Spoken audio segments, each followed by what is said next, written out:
Welcome, everybody, to the first official episode of the brand new Modern Flirting podcast. I'm here with my co-host, Kosmo. What's up, Kosmo? What's up, everyone? And today we got the most lovely guest possible, Marni. The most lovely guest The most possible? lovely. Okay, well, that's a tall thing for me to meet up to. The standards that I have to meet up to. That's difficult, guys. You better bring your A game, Marni. Yeah, no pressure, but I'm going to try. I'm a mom now. I'm tired. It's 4:30. There you go. No, I will try. 4:30 a.m. She's still turning up. Yes. the cool thing about Marni, I guess we consider you one of the OGs in this industry. I mean, you've been in... I was the first female-owned business or company within the pickup artist community. Yeah. And so how did that start? Because within this male-dominated industry, there's so much slack on female coaches coming in. I feel like more than other type of businesses or industries, there had to be such a hard barrier of entry to get in because she's never approached a girl. She doesn't know what we're going through. She blah, blah, blah. I don't even remember hearing any of that stuff, to be honest. Well, okay, so randomly, I started my company when I was at a singles mixer at a rabbi's house. Nobody was talking to each other. I started grabbing men, making them talk to women. By the end of the night, people were pairing up. And then I went home and said I wanted to be a wing girl. And then I started my company. 3 weeks later, I went back to that rabbi's house for another Shabbat dinner, and Ross Jeffries happened to be there. We were me and my friend, I was talking to her about the company that I had started, and he was down the table and he slid his cross card of the table and said, "We have to talk." And I was like, "Okay, why do we have to talk?" And then he cornered me for the next hour and a half and just told me about pickup artists and game and kept saying all these terms that I'd never heard before and all these people that I should be meeting. And I was like, I have no freaking clue what you're talking about. But I became friends with him and he started introducing me to the community. And this is before the game was out. He's like, "You have to meet my friend Neil. He's so great. He's writing a book." I'm like, "Okay, I'll meet him at some point." Again, not really understanding what this industry was. This is 2003 or 2003. This is 100%. way So back. A long time ago. I didn't even really know who he was. Right. I just knew what I wanted to do, and he happened to also know what I was doing. So I liked him. I liked his family. He brought me over to his house for Shabbat numerous times. So we formed a friendship. And then he told me about David D'Angelo, who happened to live on top of, the Broadway Deli at the Santa Monica Promenade, which was minutes away from where I lived. And he's like, "Oh, you have to go find him. You have to go talk to him. You have to come speak at one of his seminars." So I was like, okay. And then I set my sights on stalking David D'Angelo. I eventually got a meeting with him. I met him at the Broadway Deli. I told him about me. He interviewed me. He asked me to put together a PowerPoint presentation to show him why I should come speak at his event. Then I did that, and he said, "Okay, you can come speak at my event." That's fun fact. That's not his actual name? Yes, I know it's Evan Page. Okay. I was going to say. I knew that. I was like, I'm going to blow your mind. Yes. Whoa. Brent is saying if you can get switch closer the to mic it. a little bit. Search This way? Straight forward and turn it. And turn it up. Turn it up like this. Yeah, down. Is that better? See And how down. those are facing? Ah, gotcha. Okay, so underneath me. Yeah. Okay. Yes. Okay. Yeah. And so, after he gave me permission to come speak at his event, again, I still didn't really know anything about this world, but I went to my first kind of pick-up artist summit event, and I was blown away. And that's where I met Mystery for the first time. That's where I met my good friend Sean Stevenson. I didn't meet you there, but I met. I was a baby, I met you so I shortly was after. Yeah, but and then I was introduced to this world of pickup artist and then also internet marketing, because I just thought I was going to speak to maybe 300 guys. I'd have fun. I might get 2 clients out of it, but didn't realize that I was part of these DVD series that were going out to 1 million guys around the world. So that quickly got me up to a certain level. Going back to your question about being fazed by other people's perspective on women, I never really heard that, or at least I blocked it out. I knew that I was giving valuable information that the other guys were not. But the guys that were in that world were giving outstanding information. I would just happen to be a good add-on that they didn't have access to. So I always thought that we went hand in hand together. So I thought there was a benefit for everybody to be part of it. Have you ever felt that it was a little bit more difficult as a woman to give advice to guys on how to pick up a girl? No. And you never felt that before? No, because that wasn't the advice that I was giving. I wasn't giving them advice on how to pick up a girl. I was giving them the advice on my perspective and the female perspective of what was going on for the women. I didn't get to teaching how to actually go approach women until much later on. when I had interacted and gotten information from all of the amazing men that were in my community where I felt that I could actually guide them on how to do that properly. Because for us, when we tell people what we do for a living, we're dating coaches. We teach guys how to get over trauma, social anxiety. The women usually say this: why are they paying for that? Just tell him to be confident and to be himself. So that being said, I would love to get your point of view on this. A lot of women feel like it's not a big deal for guys to actually have a growth mindset and learn how to talk to women because they feel like that you should just know how to do it. And if you don't know how to do it, don't learn any games. You don't have to learn any kind of routines or what to say. Just be yourself and be confident. So now in 2022, being the amazing coach that you are, how do you feel when you hear other women tell your men clients, just be confident and be yourself? What are your thoughts there? I mean, it's hollow advice, because what does that actually mean? For people who are not confident, how do you suddenly be confident? You have to break it down into the baby steps. I've come across people as well, like, oh my God, people need dating coaches, or oh my God, people need to learn how to do this stuff. First of all, for women, most women are not in the position where they have had to experience approach anxiety. They don't have to be the ones who are going after women, who are doing the first approach. Thank you for that. So they, I want to say that. so for them, It's for them, the worst thing ever. yeah, it's Although the you get hardest it, thing ever. you get on the flip side though. So I think women Yeah, don't get the last-minute approach. resistance. Yeah, Yeah. so women don't get approach anxiety, but they get that right before sex anxiety. Oh, 100%. And I think that's so similar, because with men, we're putting ourselves in the line to go approach you, to like lead things forward, and we can get that rejection. Yeah. With women, you know, right when sex is about to happen, and this literally happened to me last night. It's been a while since I dealt with having to release pressure and, you know, having that with a girl in bed with me. But like, I see that and I feel it, and it gets down to, well, what if I perform and this guy doesn't like it, or I don't bring my A game, or what if he doesn't call me the next day? What if he leaves me, whatever? And I'm just like, hey, I'm just here. We're just gonna have fun, and it's good. I'm gonna call you again. Like, it's fine. But like, I can empathize so much more with women on that when I equated it to what men go through with the approach anxiety. Oh, 100%. And the wonderful thing about being a woman in this space is I have learned so much about men. Like, I just see things so differently. Even my advice towards my other female friends. So before I'd be like, oh, whatever, you don't deserve him. He should have done blah, blah, blah, blah, blah. Now, or I would say shortly after I started being a wing girl for men, my advice changed to, that's not how men work. It's really hard for men to do this. It's challenge. Like, I understood their perspective a lot more. So really exactly what you just said, I think your coaching has probably also helped you see that opposing side, so that you can see that there's like a child on the other side. Even though we're adults who are interacting with each other, there's still fears, there's still insecurity and discomfort. Can I make you my spy for just 1 second to get like inside with it? Because I feel there's becoming more and more now of the disconnect of empathy from men towards women and from women towards men.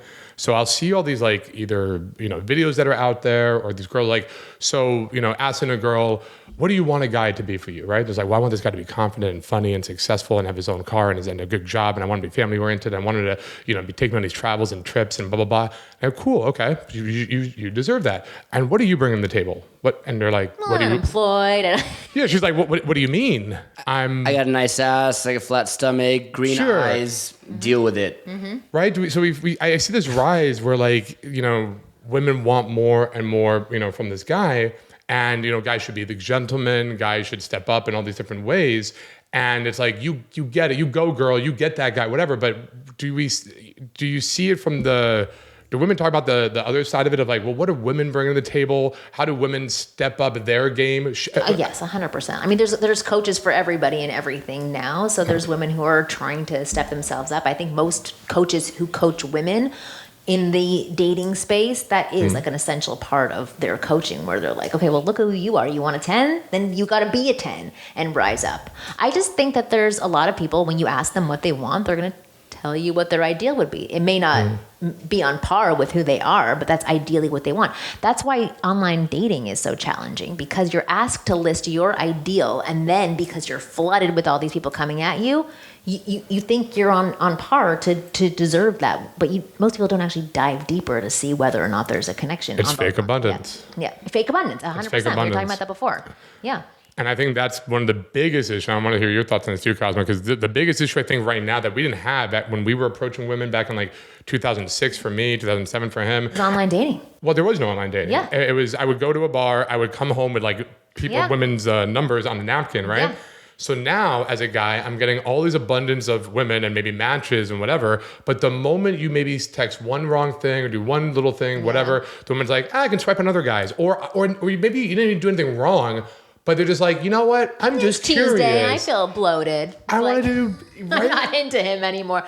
It's true. Like, it's just gone. It's just because you do fake abundance. You have so many options. You're like, okay, I can discard anybody because 7 other people are going to come flowing in. How does a woman with all of this abundance, and men have this fake abundance too, but when a woman has all this abundance of not just guys approaching her, not just knowing that she can go out and get laid and get a guy, whatever, but also That's not true, but yeah. Okay, well, just going easier for women, let's just say, easier. And now all of a sudden she's online, inundated with matches. Instagram. I look at my female friends' Instagrams. It is just flooded with "you're hot," "I love your outfit," blah blah blah. Like this girl I'm dating just showed me all these different messages: fire emoji, heart emoji, whatever. How does a woman sort through all this interest, all these abundance coming at her, and actually know what she wants and pick something and goes, I want to invest in that? What are they actually I would say that most women aren't doing that properly. I watch my female friends who are divorced and online dating, and I watch them scan through people, and they're just as superficial as the men are when they're on there. And they have this skewed view of the guys that are right for them. I was in Mexico with my girlfriends. They were both on The League and on Hinge the entire weekend. That's what they were doing. And my one girlfriend who was kind of seeing somebody else, I was like, well, if you saw him on here and with his profile, would you swipe right or would you swipe left on him? And she's like, I probably wouldn't. I wouldn't select him. I was like, that's interesting. So look at how you're behaving with your swiping right now. You're just going after people who are really good looking, and then maybe you'll dive into their profile afterwards. What if you actually took a step back and said, okay, what do I want? How do I want to feel around a guy? What kind of things do I want him to have in his profile that make me feel connected to him, that are similar to this guy that you're seeing right now, who you think you're in love with, but is married and not available right now for you. Try dating from that perspective, using online dating from that perspective, instead of just as you said, there's all this abundance, there's all these guys who are coming after me. I can pick and choose whatever that I want. So my point is that I don't think people in general use online dating properly. They all pick from their ideals, and then they don't really have much movement because they get stuck because the people that they do connect with, that they select, they don't really connect with, and then nothing goes develops further. From there. Yeah. I think the big thing here, and let me know what you guys think about this, would be that instant gratification usually leads to shit and no kind of fulfillment. Yeah. And when you have to work hard in the beginning, that usually leads to fulfillment. So having to walk up to a girl at a bar, library, wherever you are, and having to put the work in, the girl can feel your energy, your charisma, your delivery, your tonality, your facial expression, your body language, the work that you're putting in. I feel like that is more fulfilling than just the online dating thing. I mean, I've swiped right on girls. Well, I'm going to be creepy right now. Fuck it. Let's go. Let's try to get some views for this podcast. I've literally, before swiping right on a girl, I've took her screenshot, and I'm like, I want to see if I can remember this girl. I've met probably 3 or 4 girls, maybe the last year, where they never swiped back on me. Nothing happened. Guess what happened? I met them in real life. Yeah. One of them was at Tao, and I blew them away, went on 3 dates with her, and not only did she not swipe right on me, but I was the one to put her in a friend zone and kind of be like, this is not going anywhere for me. So this sense of entitlement, in my opinion, where girls are being flooded 200, 300, 400 DMs, and online, they're getting a little bit, and I hate to say this, but whatever, delusional in what they think they can have or what they think they deserve, because they have so many fucking options. But rightfully so. If you had a million options flooding your inbox, that's where you psychologically would go to. Which is why I don't blame women at all. I more blame online dating. And not that I'm hating on online dating, this is what we coach, but there's nothing more like the in-person dynamic where you can feel someone's energy And that sense of like in-person rejection is everything for me. Yeah. Like when we go out and I approach women, we never talk about like, oh, look, I gave her my number, or I'm going on a date with her. We always talk about how bad we got rejected. Like for me, rejection is what makes me feel alive. I walked up to 2 girls and they started the conversation at the wharf in Fort Lauderdale. We were doing a boot camp by going like this, shh, don't talk to me. Before I can even say my opener, which by the way, I think is the world's greatest opener. Hey guys, wanted to come over and introduce myself. You guys seem like you have good energy. I'm Cosmo. Yeah. I got to this. Hey guys, shh. And I'm like, I just wanted to shh. Do you lick her hand? Come over. I was about to. That's a Marni movie. The girl does it, lick the hand. Yeah, just lick the hand. Just Official Marni tactic. Lick the hand. Just lick. What happened to Suck on a Cosmo? Oh, he got locked up. He's in jail. He's took licking Marni's advice. hands. I know. Don't follow that advice. No, but seriously, the truth is like women are they feel very entitled to be that bitchy because they see that on television, and they have so many options coming their way. Because who does that? Who puts their hand towards somebody who's just coming to say hi? So what happened was, this was really funny though, because I ended up later, whatever, it went well, but I was so amused by what she did that she was so confused. And I had my wingman, Albert, there too. So Albert's really good at talking to girls as well. He came in at the worst time. That was happening. He's like, hey, Cosmo, have you seen? I'm like, Albert, worst time. And so we're both getting rejected. But by the fact that I loved that she was doing it, I was so self-amused. I was like, this is amazing. I'm getting rejected. She was confused. She's like, I don't know what's going on right now. Right. And I had the biggest smile on my face. I'm like, oh my God, I love this. Yeah. And I usually do it. Like if women are really rude, I'd be like, oh my God, you're from Miami? She's like, what? I'm like, that's the Miami handshake. Shh. That's funny. Nice. I'm from Miami. So yeah, exactly. I like right? that. Am I picking you up right now on a podcast, like on live? No, okay. So I'm like, I feel tingles. I don't know. That's all I'm saying. It's tingle. I feel tingles. Literally before I leave, I always have like this one-liner, which goes back to what we were saying before. I feel like men should be equipped with what to say. Life will happen, then you have to improv. But if a guy has like a lot of one-liners and has material on knowing what to say, he's more equipped. Yeah. So one of my one-liners is, I just had to say, I feel like something really good is going to happen in your life in like the next 3 weeks. I don't know. I'm really intuitive. I just had to say that. And I walked away. 20 minutes later, she came up to me and literally was like, I'm having the worst day of my life. I want to let you know it's nothing personal. Yeah. Introduced herself, and then we started dancing, grinding together. It was a great time. Yeah. And the reason that happened was because you handled it so well, and you're just like, that doesn't matter to me. I'm going to have fun with this. I'm having a good time. I am me. But that kind of handling of rejection takes a lot of practice, and most guys don't want to put themselves in that position. And that's what I like about real life approaches and not online dating, is that you're just like when you're on YouTube and people are trying to do podcasts and all that, and you have keyboard gangsters that can like say, hey, you suck. It's but too would easy. You really tell that guy in real life that? No, you wouldn't. No. Everyone's super confident on the internet. Everybody's got their main opinions on the internet. Yes. But I think that is honestly, to me, more than a guy's ability to get a girl's number, make out with a girl, whatever. Anybody has good nights. Some guys have bad nights. I think I can really tell a guy's game or how good he is on how he handles rejection. Mm-hmm. Because I have like my golden rule is, if I'm just meeting a girl for the first time, I don't ever want to give her the power to make her, I don't want to give her the power to make me ever feel angry or sad about some random girl. And if she's rejecting me or messing with me or whatever, it should always be framed as self-amusement and fun and just silliness, like, which, case in point. But that comes with practice as well. And it also comes with having things turn out well afterwards. Because you were asking the question before about advice that females give about be yourself and be confident. Like, just handle rejection well. That's a very hard thing for somebody to, and you guys know this because of your coaching, it's very hard for somebody who's only been rejected in their life. Right. And has zero confidence to get to that place. So this is a really good point. So this is the big mental click that stopped me from caring about rejection. And where somebody asked me this, I think I was doing a tour in Germany, and they're like, Jared, how do you handle when a girl rejects you? And I thought about it first. I was about to just give like a cliche answer. I'm like, well, I just get confident, blah, blah, blah. But I actually thought about it for a second. I go, I'm going to be honest. On a cold approach, I've never been rejected. And they're like, he's already immediately had that look where he's like, oh, this guy thinks he's tough shit. Okay, oh, you've never been rejected. You're that good, blah, blah, blah.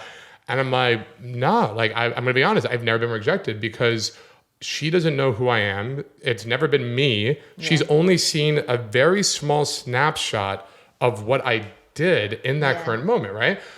So for instance, if I went up to that girl and I said, Kosmo's clever line of you seem like really great energy and it was very charming, she would like me. But if I also went up to her and I decided to lick her hand out of nowhere and just act weird, Marni's technique, Marni's technique, of hand licking. Wing girl method. Wing girl method, official wing girl method technique.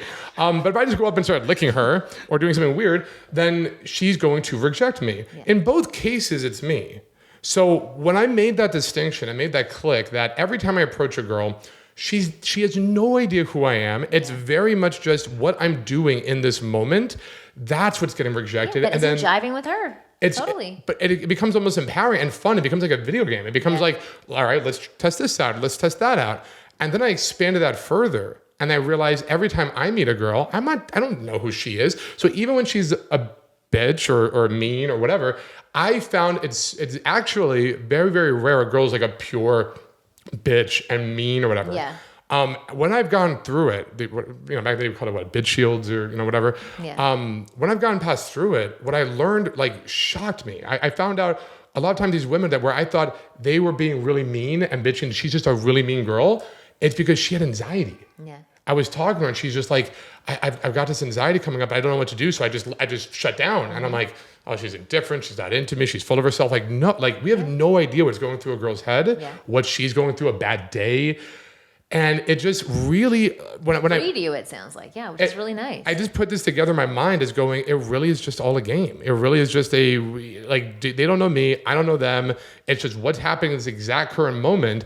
And then when you have that power as a guy, and you can just take away the personal aspect of it, of going I'm getting rejected, I'm failing, I'm whatever, and it's just what I'm doing, you can take off and you can actually build what this is. And it's a skill set. It's a learnable, teachable skill set. Yeah, 100%. And it takes time to actually have those things be believable by you. Because last night on my group coaching call, there was this guy who was talking about Amway before. Do you know what I'm talking about when I say Amway? It was it's like a pyramid scheme kind of thing.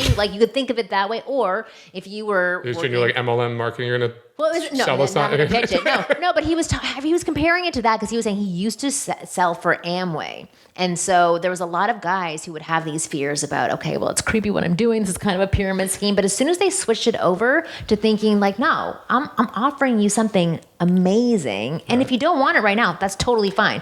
And it's kind of the same, but you have to learn that and you have to reinforce it to yourself. So every time that somebody does say, no, not interested in Amway or in you asking that person out, you have to reinforce it to yourself and say, this isn't about me, and everything you just said, which is magic. And then it starts to shift your brain so that you can believe that moving forward, and then you can have fun when you get rejected and laugh in a girl's face because you love that you just got rejected.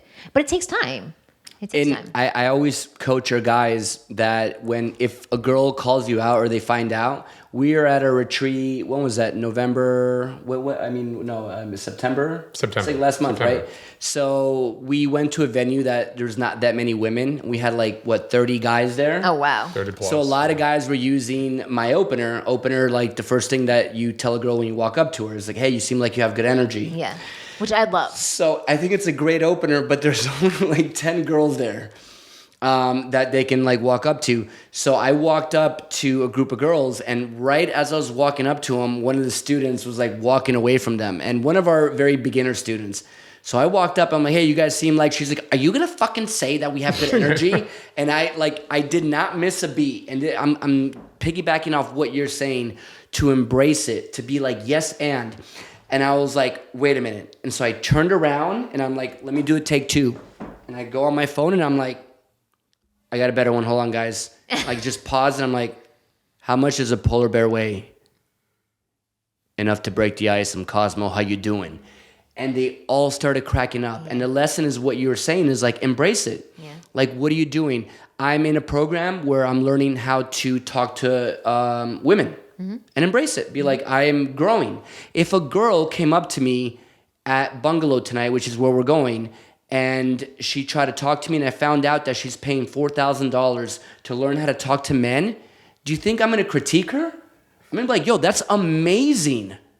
Like, think about it. I would be like, that's amazing. Yeah. Like, what is your number? I would love to be your friend. Like, We actually wanted to sync that up. We found there was a seminar in Miami where women. Smart. Matthew Hussey. Yes, What that's if we? what you have to do. Well, We're planning working on doing it. You should. So we're literally having dinner, and this woman's like, "Yeah, they have a women's seminar here every whatever I forget whatever the fuck, and they have all these women." I'm like, "We should do a retreat 100%. like at the exact same time and just let them merge and 100%.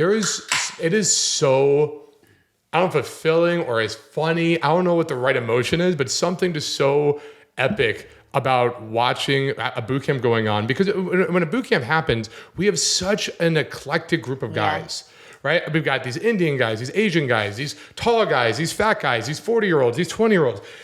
Guys who under no normal circumstances would ever be in the same room. And they're all approaching the same girl, maybe even with the same opener. Yeah. And you just watch the girl's reactions like, what in the world is happening? Or somebody wingman, and it's like, this guy's 40 years older than you. And just like how do you know each other? Yeah. And it's just so entertaining. That's actually what I watch always it. loved about the boot camps as well. Because again, they're just people who would never cross paths. And then they're supporting each other, they're friends. And I love it. I think it's amazing. But some can be toxic. And remember you talking about Some can be very toxic. So Yeah. how do you handle that, Marni? Because you've seen people coming in, you now have your own high ticket program going on. Yeah, coaching no, but program. I was telling Kosmo before, like either you have to fire them or because you can't. No, have I liked what you did though. Before you put them on almost like where you're. Oh no, you put them on timeout. Yeah. Well, the thing is, I love so I that. had a couple of people who were in my group coaching program, and every time they got on, it just like weighed down the group, and more importantly, it weighed down me. And then I do a disservice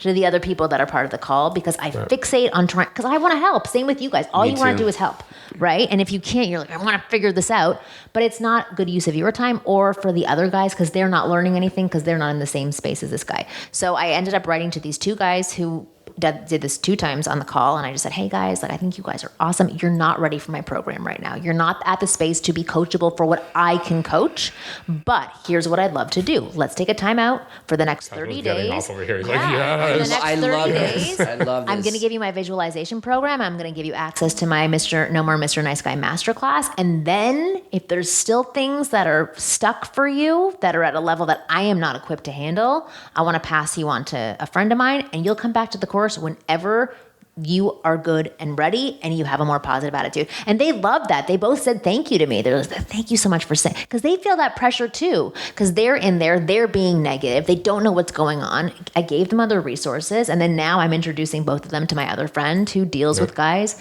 with, heavy trauma. And I'm a dating coach. I'm an attraction coach. I'm not a trauma coach. I feel like we or just had Dale expert. for that. We're like, all right, Dale, this is here There you go. buddy. Yeah. Or bring somebody on board who has that skill level for you guys to have that in-house so that they can say, you know what? Don't have that in here. Go work with this coach for right now who's a part of our team. Dale's a miracle. Shout out to Dale. He's a miracle worker with those kind of guys. And And that's amazing. If that's where his skill set is at and he can actually help those people, that's wonderful. That is not my skill set. So when were you going to say something? I was going to go. You were a going to little say bit- something. I'm going to say something before you. I was gonna- I was- compete I don't know. this. Okay. So what I was going to say was.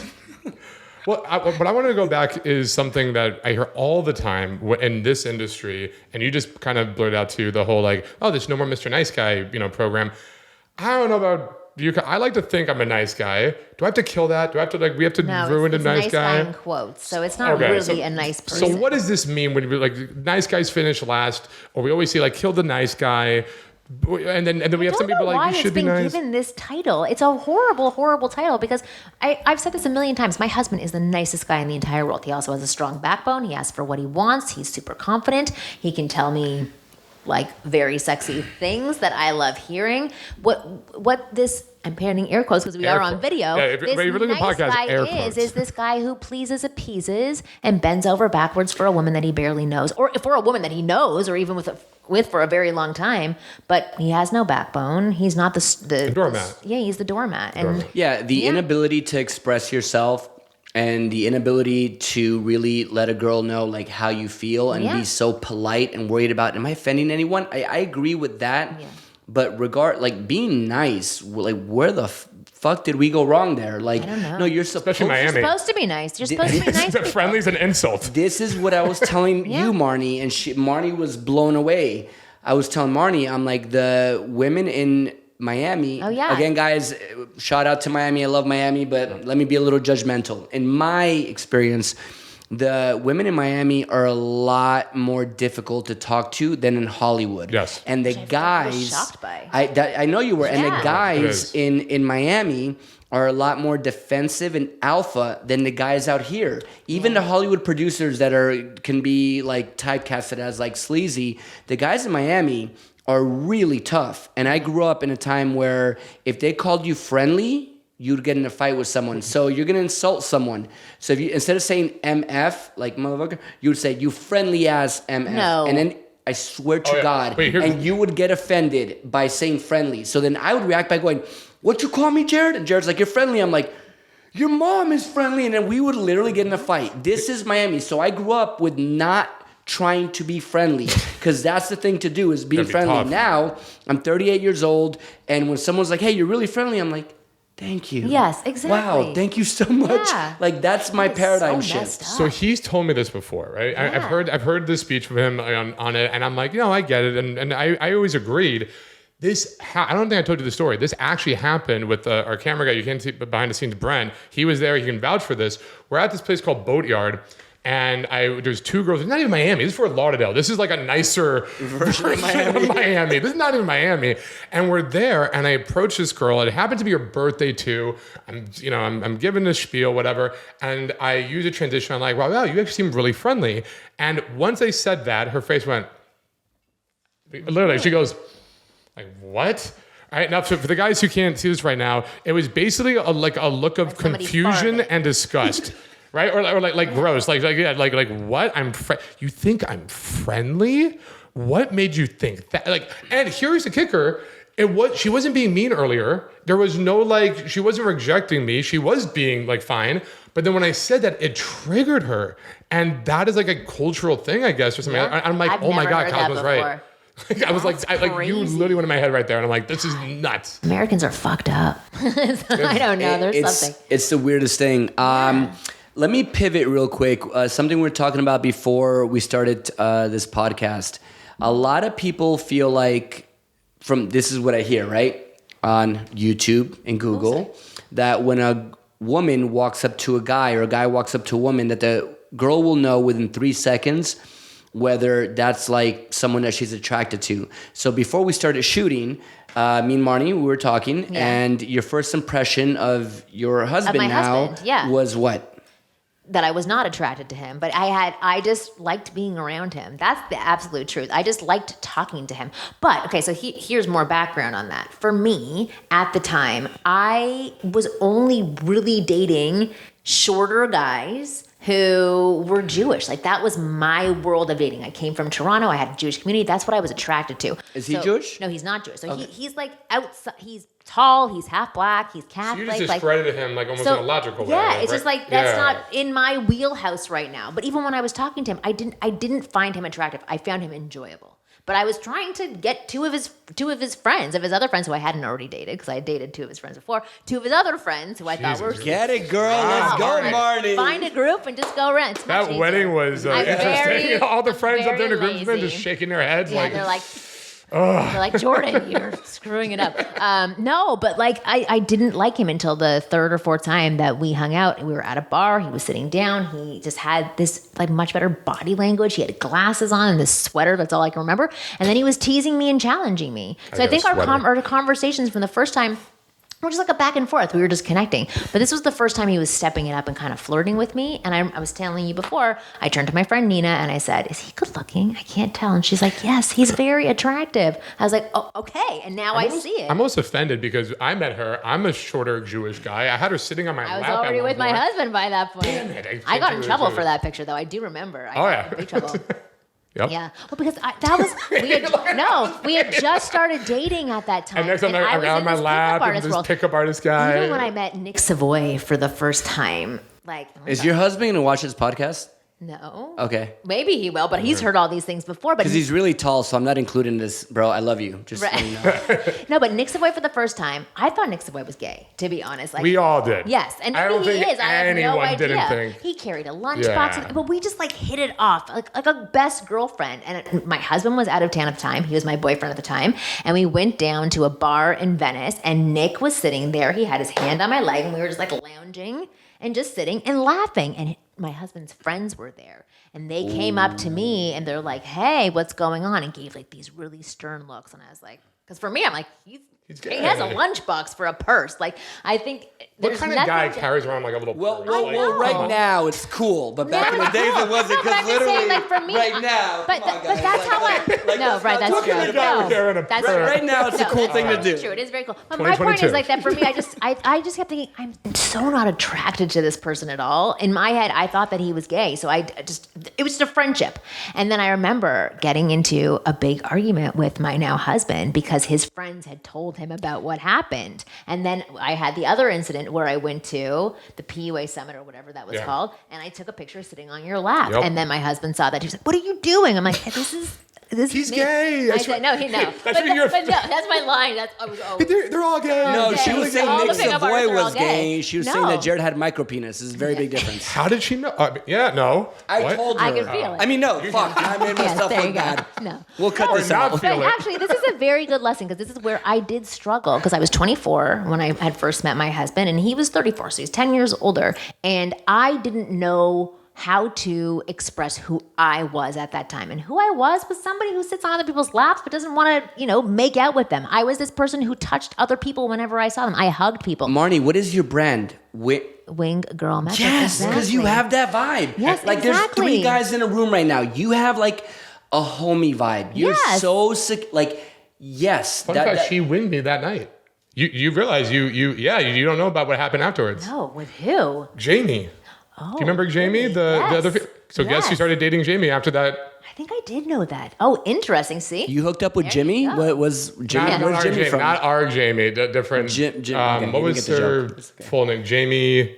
What is her She so name? there was two. I know who you're talking Let's not about. say her What full is her name for- name? Okay. So there were two her women name? dating coaches at this convention. You were one of them. Yes. And then she came by, wanted to interview us, whatever. And she saw you sitting on my lap, and then she got interested. You pre-selected me. Pre-selection. And then You're welcome. Yeah, Or I unless, got it, yeah. unless it I didn't mean- turn out well, then I'm sorry. So I got you in trouble in your relationship. You caused one of mine. See? And we actually literally it shows like my girlfriend, Name. but I liked her a lot. I forgot about Jamie. that. Well, after this, we'll Okay, look fine. her up. Yeah, Whatever. yeah. But why I got into it a little bit because back then I was still like very PUA guy. I got very competitive. There was another coach going for her. Yes. Do you remember Gareth? Yes. So he was hitting on her, and he had a home court advantage. He was here with her, and she's telling me about this, and I'm like, I remember all this. oh, this was like I was like battling. Mad love for Gareth. I think he's awesome, Yeah. and I talked to him a couple times, whatever. But I'm like, I'm gonna win. I got very Cosmo about it. I got competitive, Yeah. and then we actually ended up dating like legit, but long distance. So Yeah. it was kind of what she flew into Florida. All this, but it all that. started because she saw you sitting on my lap, you go. and she's See? like, I want to interview this guy.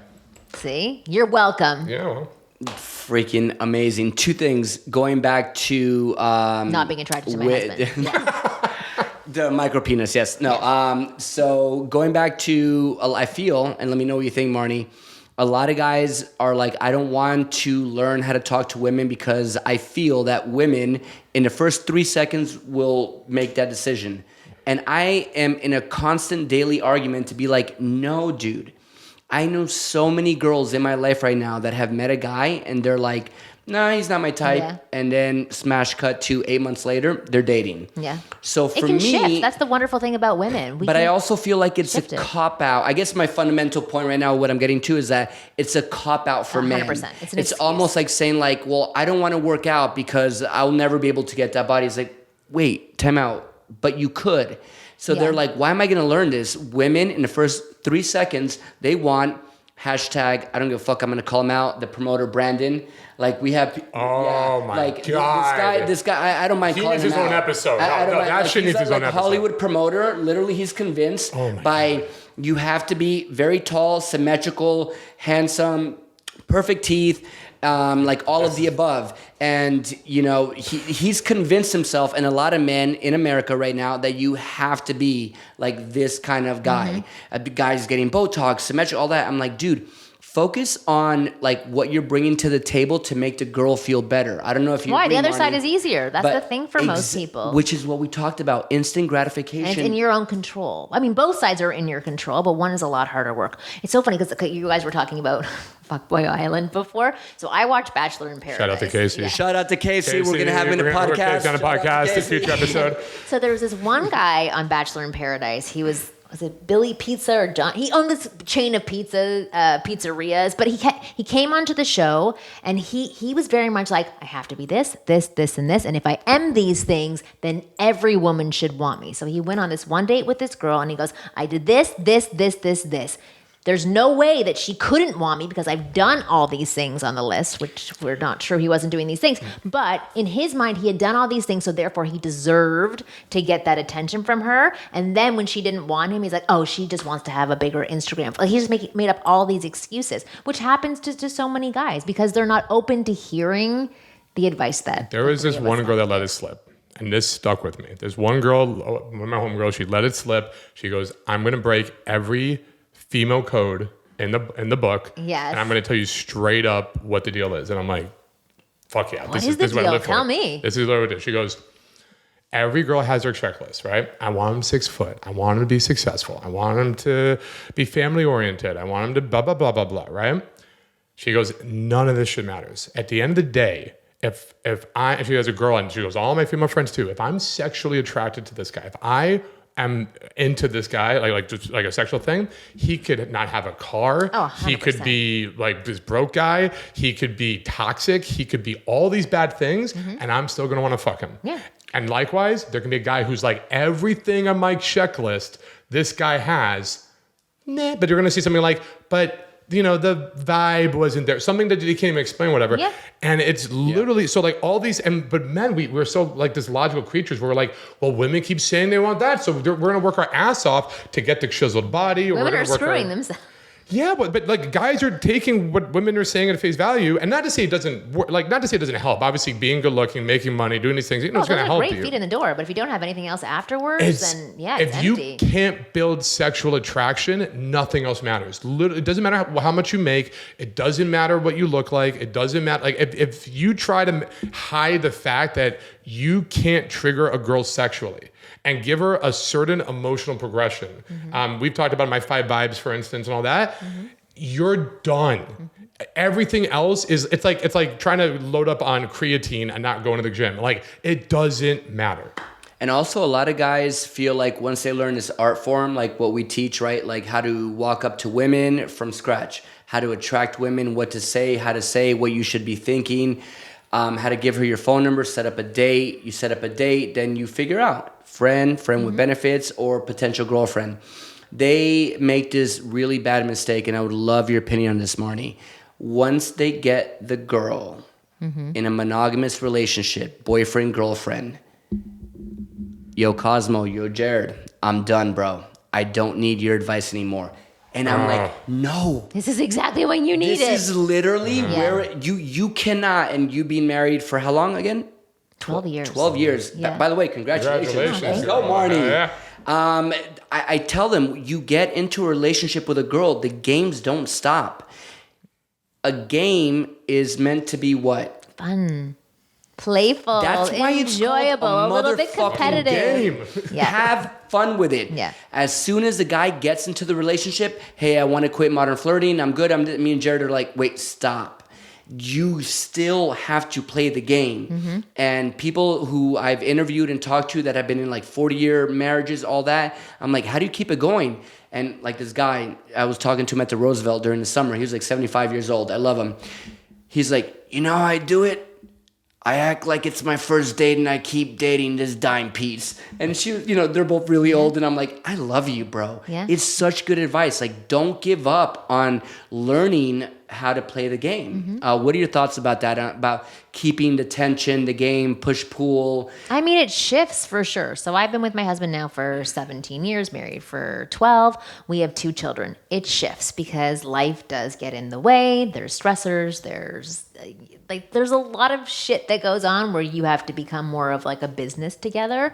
But 100%, you have to keep that spark alive. So by either having date nights, which hopefully can be led by the man. I'm sorry that I'm still saying that it has to be put onto the man, but don't be. There should be roles in my mind. Like, do you disagree with me on this? I feel like, and Brent, we were talking about this the other day. I feel like the women lead in a sense of this, and I know you didn't like household. me saying that. Yeah. Well, no, in this way, in the fact that like when you're trying to figure out what a girl likes, what we were talking about was that the guy has to find out what she likes to do, what she's passionate about, and find out all of that, and then let him lead by booking the restaurant. I'm going to pick you up, Marni, at 8:15, all that. Oh, yeah. But I do feel like at some points, this is an ongoing thing. A lot of people watching and hearing us right now probably make the same mistake, where the girl doesn't like to do happy hour. She doesn't like to drink. She likes like volleyball and hiking. And the guy's like, hey, by the way, Marni, are you free to go out for happy hour?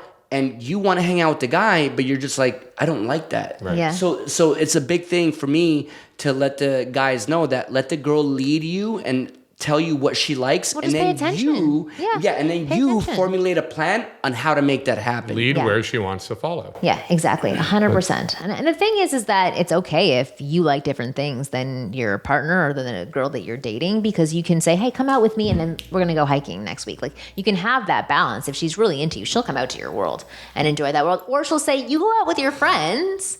I'm going to go do my own thing. And then you balance it by doing something that she really enjoys. But to go back to the longer term relationship things, I think what does happen is when you get married, and then especially when you have kids, and I talk to every single one of my female friends about this, the women do step in to a more leadership role for the household, which makes us feel super unfeminine. And then the man falls into this like follower position where, okay, you know how to do everything, so you should just lead everything. And then there's this imbalance, and then you have a woman walking around not being in her feminine, and then there's like tension that gets created, there's blame that gets put onto the man because she's taking it out on him.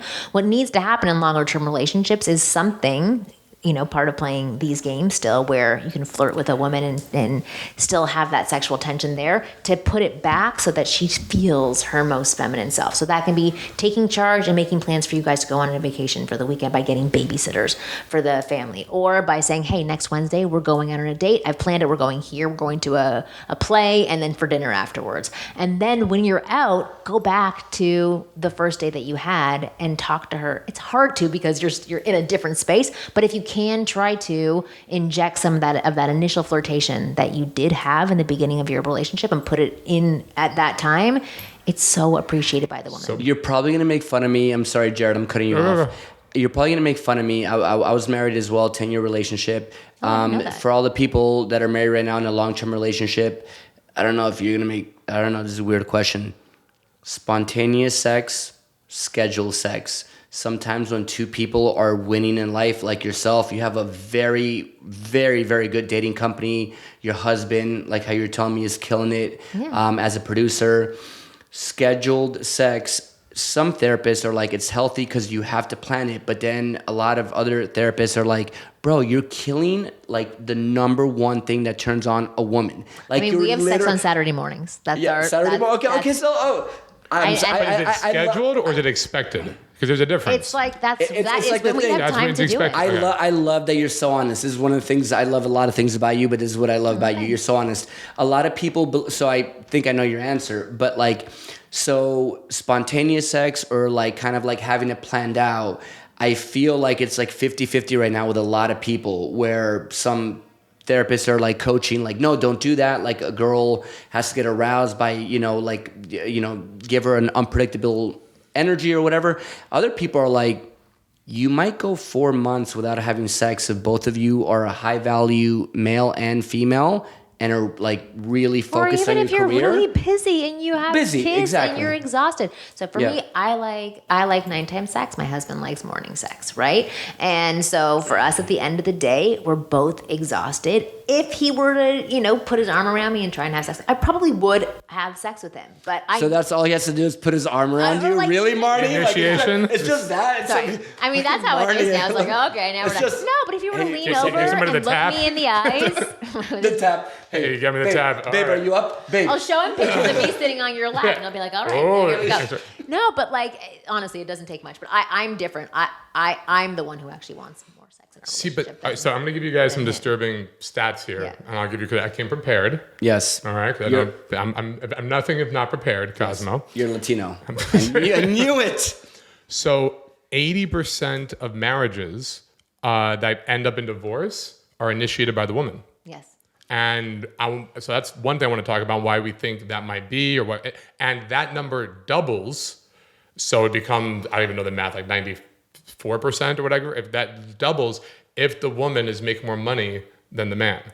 So that's number one. Okay. A second That thing makes is sense. most relationships I would say the exact number is like 90. It doesn't matter the exact number. Whatever. 97% of relationships before the age of 30. I do the same thing on my podcast. I'm like, oh, I want to be right. I just want to be very very specific. But will not work before the age of 30, number one, which was not the case in our parents' age. So now if you're under 30 getting a relationship, like bet any amount of money that they're going to break up until they're 30. It's like 98% break up before the age of 30. Oh, wow. And then another one I want to talk about, and we can, whatever order you guys want, is when a couple start dating, the average times that they have sex is like 2.5, so 2 to 3 times sex per week. Mm-hmm. Once marriage happens, it becomes once a month. Mm-hmm. That is wow. So Yeah. Curious, Marnie, what are your thoughts? what do you think about those stats, and how do we make it better? Why is this happening? Fix the whole country. Go. No pressure. No, wait. Marnie's my homegirl. That's a lot of pressure right there. No, why That's- do I? No pressure, but solve this. But solve it. Exactly. Solve everybody's sex issues. It's happening because you have two people that are different who get really comfortable with each other, and it's not as exciting as it was in the very beginning. And like, you're not operating off of this system, you're starting to operate off of this system. That's one reason why it happens. What? So for the people that are hearing this that couldn't see that, off what are of you your referring genitals Okay. versus, like you're going off of passion in the very beginning, and then things start to settle in, and you're human, and things bug you or tire you out, or like it just, you become human after a little bit. You can still love that person, you're just not as aroused by them anymore, and it takes different things or different times to be aroused by them. I feel like it's just the natural progression, no matter who you are. I do know that the more that you get connected and show to your partner, that it can actually like decrease how much sex you have. Like, to? Yeah. and so I have some friends who like never fart in front of their significant other. Oh never my go to the God! bathroom in front of their I swear on everything right something now. to it. You are very creepy because you just got in my mind and read my mind. I'm like, I can't not wait till ask Marnie this question right now. If you should fart in front of your partner. No, you read my mind. Like we were talking about this, me, him, and our refuse fitness now. I coach refuse. Prince. Oh, interesting. Like literally, we were talking about that. Jared was like, Am I allowed to say this? No, go. Yeah, of course. Yeah, so Jared went through a divorce, so did I, and then so Prince, our fitness coach, was like, "What would you do, like, if you had a time machine?" And Jared was like, "I wouldn't fart in front of my wife anymore." Let me explain my. And hold on. No, I just- because it I puts just- her in a different category. When you're farting in front of her, she's not feminine anymore. There's something that's there. We where got it's too just like, comfortable. It shifts. You got too comfortable. And so now I looked at certain key things that made us too comfortable. Farting, peeing in front of each other, just little things that like you wouldn't do with a girl you're pursuing. You just started dating. Oh yeah, I did not poop for the first year of my relationship with my husband. But like that's what I would change, bro. Like no, he didn't know. I lit matches. I left the house. I would leave at 6:30 in the morning. Oh my god, yeah. if you were pursuing a girl as Cosmo, right? You're like, I really am into this girl. We just started. I can dating. only be Cosmo, but yes, go ahead. Okay. And like this is my new mentality. If I'm gonna get married again, my mentality is this is a girl I'm just started dating and I want to win her over and I'm gonna be my best self. I don't want to lose that because I feel like if I lose that, that's how I get more comfortable again. And that is the biggest lesson I learned from my last marriage. Well, that's interesting because I do think there is something to that level of intimacy that is nice. And I do also think, so there's guys who write, sorry to interrupt you, but there's guys who write to me all the time saying like, this is what's going on with my wife, everything's fizzling out. And my first thing isn't to address like, are you flirting? Are you making her feminine? It's how are you guys communicating with each other? And I'm sure in some way there is some tension and hatred built up towards you because from the girl's perspective, because something she needs or wants is being neglected because she's not able to verbalize it and you're not able to understand it because it's on an emotional level. And typically, and this has happened in my marriage as well, that did ruin our sex life for a little bit, was that there was this animosity towards each other because he didn't know how to handle my emotions and help soothe me and help be there to support me on an emotional level. We always connected really well on a romantic level and even through connecting in other things that we love on like a friendship level. But when it came to like real shit and real emotions, he did not have the tools to be able to hear me, support me, and love me. And what happened was whenever I would become emotional, it would like anger him because he didn't know how to deal with it. And then we would battle. And then I would be left unsupported. And then he would be left thinking I can never make her happy. And that was what we went through for a couple of years.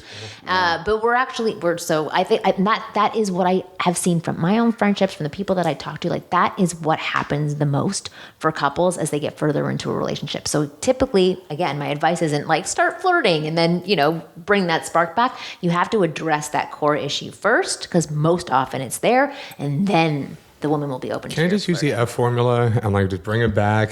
But you can. But in combination with these other things, like so, I'm taking this course right now with my husband called Safe Conversations, and it's literally just learning to hear somebody before you interject and give your point of view. It's just giving him a template, and this is the world I'm immersed in. So I hear this from so many people, but for him, it's like, it's a new thing. And for me to be a coach for him and to teach him this stuff is not very masculating, or he doesn't like it very much when I coach him, but it's been one of the best things, first of all, for our sex life and our relationship, because I feel so heard. My nervous system gets to calm down. My anxiety calms down. Then I can open up and be feminine and loving towards him. That's some really good advice. Yeah. Yeah. Do you feel that what a person does for a living informs the behavior and their actions when they get into an argument or a debate with the other person? Okay. I don't know. There might be like certain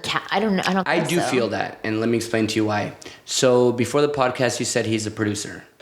Okay, so producers and directors are usually very alpha. They have to make decisions. They have to raise money. Yeah. Yes, people they go to them with problems. I'm a producer as well too, right? And a director. Like, you have to be alpha. You have to make decisions very quick. I feel that it's a very big difference between dating a producer and a CPA, where the CPA is massively logical and there's not like a time crunch. So I guess I'm kind of like projecting on my first relationship I ever had, 10-year relationship. Cuban artist, filmmaker, dating coach. She's a Persian attorney. And I do feel like people don't talk about this enough, is like what you do for a living informs a lot about how you argue. If you're dating an attorney, they're programmed 20, 30, 40 hours a week to win. If you're dating a psychiatrist, they're not going to try to win. They're now going to try to and empathize with you. They're like, because they know what to do. They're going to be like, if I show high EQ right now and I empathize, still I can win this argument, but they'll be more prone to hearing you out, right? So going back to what you were saying before, when you, maybe not for you, but for I guess most women watching this podcast or in America, do you feel like it's appropriate for a girl to ask a guy what he does for a living? Do you feel like it's a big deal? What are your thoughts on that? Because we are in Hollywood, California, and this does get dropped a lot. I think that's a part of who you are. And as you just said, it can tell a person a lot about who you are. And it's a normal thing to throw into the conversation when people are nervous about what do I say to this person. Because it's not an insult. Like I know that so many guys are so offended by that question. I was gonna say that a lot of my rich guy friends, very very well off, are like, I can't believe this fucking, and I hate this word, bitch, fucking walked up and asked, what do I do for a living? And I'm like, I have the girls back right now. Like, I know a lot of guys probably watching this or hearing me are gonna be like, well, fuck you, Cosmo. But I enjoy when a girl's like, what do you do for a living? But if a girl's only saying that for like finances, then I agree. But I feel Listen, at the end of the day, if I'm talking to somebody, so I'm 40 years old. So for me, I'm going to be looking for different things in a partner. I don't want to be, this is my ideals again, right? If I were back on the market and dating, I don't want to be spending my time or wasting my energy on somebody that doesn't have their shit together, right? So that is an important question for me. Like, it's who are you? What do you do with your day? Also, what if you're like a baby seal poacher and you're just like, well, that's not going to work. Oh my God, he had to bring that up. That's a turn on for me. So I don't know, but. No, but it's true. No, I'm just saying. Like, as women get older, you kind of, and also because I have my shit together. Like, I know that I bring a lot to the table, and doesn't mean that somebody can't bring anything to the table if they don't have an amazing career. I'm not looking for an amazing career. I'm just looking for stability and the fact that they can take care of their shit. So the truth is, actually, if I did meet somebody who was like, yeah, I'm doing this and this and this. I want the truth, Marni. I'm trying to think. Like, I want the truth. I don't know, but I know that psychologically for me, even when my friends are talking about guys and they'll be like, oh yeah, he's like a drummer and he's this and he's a waiter at a restaurant. Real talk. He's got his shit together. Yeah. Takes care of everything, but he's an Uber driver. Is that a disqualifier right there? You're just like, well. Wait. He has his shit together. Yeah, he pays his bill. She's like, that doesn't compute. She's like, yes. We do a tie shot on Marni. He's like, wait, Uber driver? Wait, what? Okay. Like he pays his bills on time. Yeah. He pays his rent. He's organized in his life, but he's an Uber driver. He doesn't make that much. He's just whatever. And he's passionate and fun and makes me feel really good. Let's just say he's average. He's a normal, nice, fun guy. Am I attracted to him? Are we connecting? You don't know yet. You just met him. But if I liked his energy, I would continue talking to him. But there is something in me that would click. And like, why are you just in like? No, it's not. Why are you just an Uber driver? But maybe I would be curious about that. Like, what happened? Tell me more tell me why you're an Uber driver at 45 years old. Like, why are you there? Right. I would want to understand that a bit more. Also, because I am an alpha female and I am very driven, so I would want to understand why that happened. And if there was more of an explanation for me, then I can buy into that. But I come from a long family of Uber drivers. Right, My father was I an guess Uber. it just depends. Like, there are certain things that I do want right now, and I don't preach to guys that it doesn't matter what you do for a living, because it just, not that it's not what you do for a living, but it's like, if you are a guy with no drive and you kind of suck and you don't really dress very well, I mean, I'm not going to be attracted to that. I'm not into that. But Why are you talking about Jared right now? It's not nice, Marni. But I'm trying to think for real. I'm trying to think for real and realistically. Like, would I be I know you, and but it's the first time that we met. I want the fucking truth, Marni. I know, but I'm trying to think. But I want it deeper.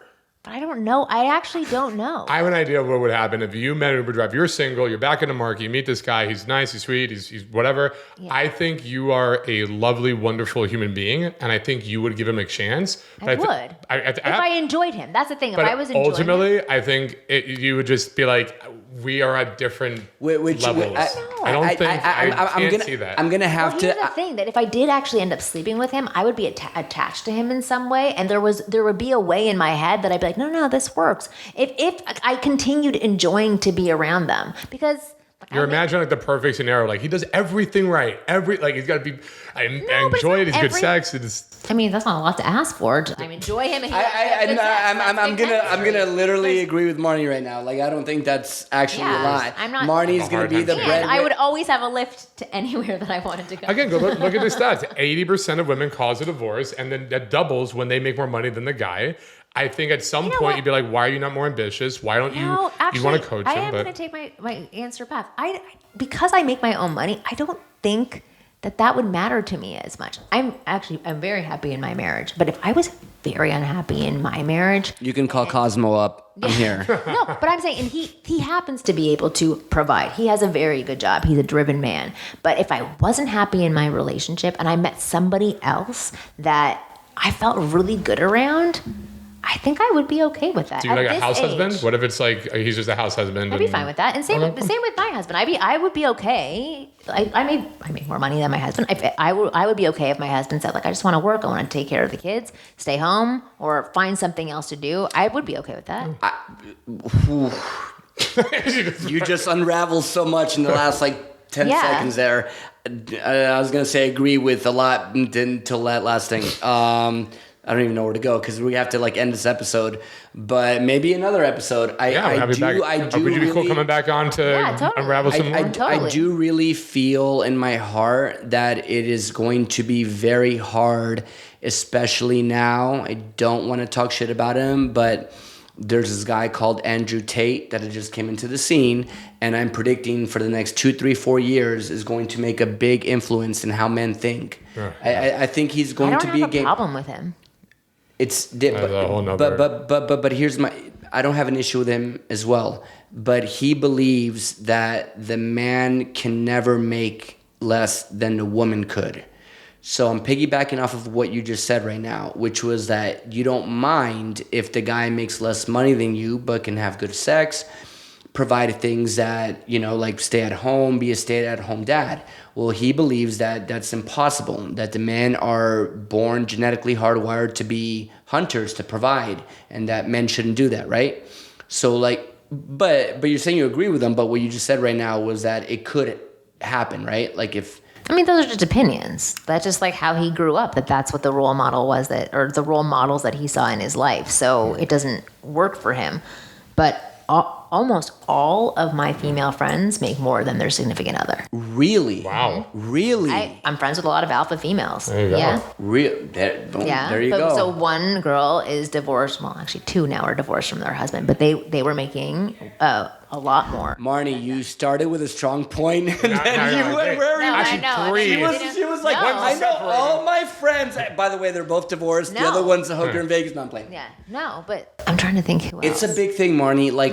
For a woman to make more money than a guy, and for that woman to stay in a monogamous relationship with that guy, But they didn't break up because he wasn't masculine enough. One of them broke up. One of them broke up because he's an asshole. But it had nothing to do with him feeling less than her or the inequality in the relationship or her having to take up. It wasn't about that stuff. I'd have to dig into that more. I do know a lot of masculine men. Dustin Poirier was one of them back in the days. I saw a documentary about him. He's a huge UFC fighter. He was always masculine guy, alpha, really good fighter. There's a documentary. It's really beautiful shot. His girl made more money than he did, but she fell in love with the potential and the drive that he had. He's one of my favorite fighters. Oh, yeah. She doubled his income. And he made no money. Then he went dead broke. But the girl sitting back going, the potential, I just got chills. Yeah, no, I would say the same thing with my husband too, because he was in debt when I first met him. But it's that. What is your vision, dude? Not how much you make right now. I guess for a woman, very important because I need to know where we're at, right? So, but after that's done, it's what is your plan? Where do you see yourself 5 years from now? It also depends what age you're at. It really depends what age you're at. That's a big factor. That's a big factor. Because I don't think 20s, now, 30s, 40s. Yeah. I don't know. I would really not be looking for those things. Of course, what you want now, women entering her 40s. I want fun. Yeah. I want Well, because you make good money, you're an alpha female, you're an amazing dating coach.